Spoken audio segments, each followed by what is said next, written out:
হয় না। মমতা ব্যানার্জি জেলা পরিষদের খরচে, সরকারি খরচে পলিটিক্যাল মিটিং করেন। এটাও সরকারি খরচে। আমি বললাম বক্তৃতায়, প্রধানমন্ত্রী নিজের রাজনৈতিক প্রচার করতে এসছেন। এটা ঠিক একই কায়দা বিজেপি আর তৃণমূলে।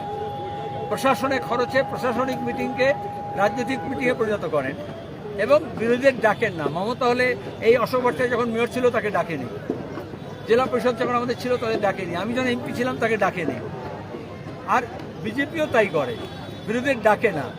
কিন্তু মমতাকে বিরোধী মনে করে না, ওটা আরএসএসেরই আর একটা ঘরানা, সেই জন্য ওকে ডেকেছিল। এবার মমতা কখনো যান কখনো যান না, উনি একান্তে মিটিং করেন, পাবলিকলি সামনে আসেন না। মোদি বললেন তৃণমূলকে বাঁচানো আর কেউ থাকবে না, তাহলে আগে কি কেউ বাঁচাতো? উনি বাঁচাতেন। রাজনাথ সিং, উমা ভারতী, একজন মারা গেলেন, অর্থমন্ত্রী ছিলেন প্রাক্তন, অরুণ জেটলি, এরা যখনই এসছে 2014 পরে মমতার প্রশংসা করেছে। মোদি নিজে 2014 লোকসভা নির্বাচনে, 16 বিধানসভা নির্বাচনে ব্রিগেডে দাঁড়িয়ে বলেছেন 34 साल में सीपीएम जो गड्ढा बनाया है उसको भरने के लिए दीदी को थोड़ा समय देना पड़ेगा। তোমার কোনো তোমাদের আর্কাইভ থেকে ছবি আছে, ভিডিও আছে। কারণ বিজেপি চেয়েছিল মমতাকে দুর্গা সাজিয়ে আর আরএসএস পশ্চিমবঙ্গে দখল করবে, সেটা কিছু করা হয়েছে। আর এখনো ভোটের আগে কুস্তি দেখায়, নাটক করে। আজকেও নাটক করেছে, তোমরা সারাদিন ধরে দেখাবে এর বাড়িতেও আক্রমণ করেছে, ওর বাড়িতে আক্রমণ করেছে। গত বিধানসভা নির্বাচনে নাড্ডা কাড্ডা হয়েছিল জগদীপ ধনখড় এবং মমতার মধ্যে। তোমরা কত টুইট যুদ্ধ দেখিয়েছো, কত খবরের কাগজে শিরোনাম হয়েছে। এই আনন্দ বোসের সঙ্গে মমতা ঝগড়া কত দেখিয়েছো, শ্লীলতাহানি করেছে। মমতা বলেছে আমি রাজভবনে যাব না, আমার শ্লীলতাহানি হবে। তারপরে আবার ধর্ণা মঞ্চ থেকে ছুটে গিয়ে আনন্দ বোসকে ফুল দিতে গেছে। মোদি যখন গুজরাটে দাঙ্গা করেছে, তারপরে মমতা তাকে ফুল পাঠিয়েছিল মুখ্যমন্ত্রী হওয়ার জন্য। সুতরাং এসব রাজনীতি ওদের চলে, এটা আরএসএস এইভাবে করে। এরা সব কুশীলভ, যেরকম যেরকম স্ক্রিপ্ট আরএসএস বলে দেয় সেরকম সব স্ক্রিপ্ট আওড়ায় মমতা মোদিরা। তাহলে কি আদৌ রাজ্যের মন্ত্রীর বাড়িতে হামলা নয়? মানে তৃণমূল বলছে যে স্বাধীনতার পর প্রথমবার এমন নজির এর আগে রাজ্যে নেই। এসব কথা অনেক বলে। এই বিরোধীদের উপরে হামলার নজির কে তৈরি করেছে? বুলডোজার নিয়ে ঘর ভাঙা কে করেছে? উত্তরপ্রদেশ যোগী করে থাকে, এখানে তৃণমূল করেছে। গত বিধানসভা নির্বাচনের পরে 11-র পরে কত আমাদের বামপন্থী কর্মীরা ঘর ছাড়া হয়েছে, 85,000 মিথ্যা মামলা হয়েছে, কত অফিস দখল হয়েছে। 13 সালে পঞ্চায়েত নির্বাচনে ওই একদিনে মমতার নির্দেশে শুভেন্দু বলছে 1300 অফিস আমাদের জ্বালিয়েছিল, পুড়িয়েছিল, ভেঙেছিল, উত্তরবঙ্গ থেকে দক্ষিণবঙ্গ পর্যন্ত। এটাই তো আরএসএসের রাজনীতি। মমতা ব্যানার্জি গান্ধীবাদী কংগ্রেস করতেন, তারপরে আদবানি বাজপেয়ীর কাছে গিয়ে মোদি আর মমতা একসঙ্গে একই পাঠশালায় পড়েছেন এবং একই রকমের রাজনীতি করছেন। মোদি আজকে বলেছেন যে এই সরকারের অবসান ঘটলে পরে গরিবের মুক্তি হবে। একজন প্রশ্ন করেছে, আমরা এই মাঠেই বাংলা ভাষার যাত্রার সময় যে যাত্রা করেছিলাম, তারপরে যে বৈঠক সভাগুলো করেছি, এইখানে আমরা একটা খসড়া হাজির করেছিলাম জনসমক্ষে। তারপরে আমরা 1 মাসের মধ্যে জলপাইগুড়িতে Jyotiprasad centre for social studies and রিসার্চের নাম করে একটা আমরা রাউন্ড টেবিল বৈঠক করেছিলাম। উত্তরবঙ্গের সব এক্সপার্টসরা এসেছিল, তার সেই খসড়াতে আরও কিছু সাহায্য করেছে। তারপরে আমরা একটা উত্তরবঙ্গের জন্য আলাদা ডকুমেন্টস তৈরি করেছি।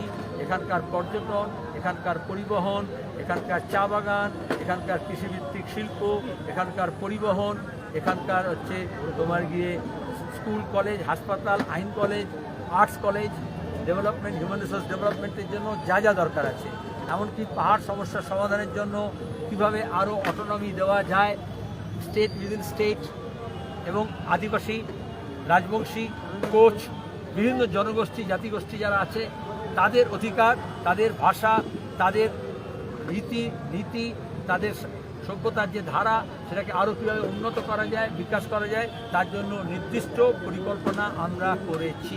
যেটা বামফ্রন্ট সরকারে আসলে সিপিআইএম প্রতিনিধিরা নির্বাচিত হলে শুধু সরকারে নয়, যে বিধানসভা কেন্দ্রে, যে জেলায় আমরা নির্বাচিত হব সেখানকার জন্য গ্রাস রুট লেভেল স্ট্র্যাটেজি, সেই ব্লকে, সেই জেলার জন্য বন্যা প্রতিরোধের জন্য, পরিবেশের জন্য, বন সৃজনের জন্য, ম্যান অ্যানিমাল কনফ্লিক্ট যেটা আছে সেটার জন্য কীভাবে বন সংরক্ষণ করে এবং মানুষের ফসল এবং প্রাণ রক্ষা করা যায়, এই জন্য বিস্তারিত পরিকল্পনা আমরা করছি। বামের ভোট রামে যাওয়ার একটা ট্র্যাডিশন দেখা গিয়েছিল, সেটা কতটা আটকানো যাবে? আপনাদের পুরনো সিলেবাস থেকে নতুন সিলেবাস আসতে হবে। ওটা 5 বছর আগে আরএসএস স্লোগান ছিল, এবছর নতুন স্লোগান দিয়েছি, আপনি শিখে নেবেন কদিন পরে, তারপর প্রশ্ন। বিজেপি বলছে সবকা বিকাশের সঙ্গে বা সবকা হিসাব হিসাবও হবে আর গরিবের সবাই বলেছেন। মুক্তি ঘটবে। প্রথমত বলেছিল, প্রথমবারে যখন এসেছিল সবকা বিকাশ সবকা সাথ, সবকা সাথ ভুলে গেছে। হেমন্ত বিশ্ব শর্মা প্রতিদিন ওখানে মিয়া মুসলমানদের দাঁড়াবো বলে আর কালকেও বলেছে। কেস হয়েছে সুপ্রিম কোর্টে, আমরা কেস করেছি, অন্যরা করেছে। একটা রাজ্যের মুখ্যমন্ত্রী হয়ে সে একটা নির্দিষ্ট ধর্মগোষ্ঠী জাতিগোষ্ঠীকে, বাংলাভাষী মানুষকে, রবীন্দ্র যাতে ভাবনা করে তাদেরকে উস্কানি দিচ্ছে প্রতিদিন। বাংলা ভাষা বললে বিদেশি ভাষা বলেছে, বাংলাদেশি বলেছে। তাহলে সবকা সাথ হচ্ছে? ওসব রুজি কি মোদি দেখাচ্ছে? উত্তরপ্রদেশের যোগী যা করছে সবকা বিকাশ হচ্ছে। কে আমিষ কে নিরামিষ তার জন্য দাঙ্গা করে দিচ্ছে, কে মাছ খায় তার জন্য গুজরাটে তাকে বন্দি করে দিচ্ছে। বিজেপি কখনো সবকা হতে পারে? ওটা এক্সক্লুসিভ, ইনক্লুসিভ না। তাহলে আমি যেটা বললাম বক্তৃতায়, সোনাম ওয়াংচুককে লাদাখে কেন জেল দিয়েছিল? সে তো বিকাশ চেয়েছিল, সে তো বামপন্থী নয়। তাহলে কেন আজকে আদিবাসীদেরকে ছত্তিশগড়ে মাওবাদীর নাম করে নির্বিচারে হত্যা করছে? বিজেপি সবসময় একটা ফাসিস্ট পরিকল্পনাই চলে, পারসিভ এনিমি তৈরি করে এবং তারপরে তার সঙ্গে ছায়া যুদ্ধ করে। প্রত্যেকটা ভোটের আগে এই বিভাজনের রাজনীতি করে। এই জন্যই টাইমস অফ ইন্ডিয়ায় কভার পেজে বলেছিল দ্য গ্রেট ডিভাইডার, মোদির ছবি দিয়ে, দ্য গ্রেট ডিভাইডার। সেখানে সবকা সাথ বলে কিছু নেই। ব্রিগেড বাংলার আওয়াজ হয় সব সময়। না, ব্রিগেড বললে, ব্রিগেড তামাশা করলে নয়। মমতা একসময় পাগলু ডান্স করেছিল, তারপরে আর ব্রিগেড করেনি। হিন্দু ওটা গীতা পাঠ হয়েছিল। এই বিজেপি কদিন আগে প্যাটিস বিক্রি করেছে কেন? মাংস, চিকেন প্যাটিস, তার জন্য মেরেছিল শ্যামলকে এবং আরেকজনকে, শেখ রাজুলকে। আর আজকে আবার মাংস ভাত খাইয়েছে। এদের তো হিপোক্রেসি। ও ডিম ভাত আয়োজন করলে অনেকেরই হয়। রাষ্ট্রপতি প্রোটোকল ব্রিজ নিয়ে তো জেলা শাসককে সরালো, সিপিপি এখনো সরায়নি যদিও। এই যে প্রোটোকল ব্রিজের এই খেলাটাকে কেমন করে দেখছেন? সাংবিধানিক পদে যারা থাকেন তাদের তো একটা মর্যাদা থাকে। রাজনীতিক দৈনন্দিন ঝগড়ার মধ্যে তারা আসেন না, আর রাজনৈতিক দৈনন্দিন বিবাদে সাংবিধানিক পোস্টকে টেনে নেওয়া যায় না। কিন্তু বিজেপির সরকার এমন হয়েছে আর মমতার সরকার এমন হয়েছে, যারা এই সাংবিধানিক পদ নিয়েও, সেটা মুখ্যমন্ত্রী হতে পারেন, সেটা প্রধানমন্ত্রী পারেন, রাষ্ট্রপতি হতে পারেন, ইলেকশন কমিশন হতে পারে, বিচারপতি হতে পারে, যেগুলো আগে কোনো বিতর্ক হতো না। তাহলে এই মর্যাদাটা দেশের যাচ্ছে, সংবিধানের যাচ্ছে এবং সেগুলোকে নিয়ে টানা হেঁচড়া করছে।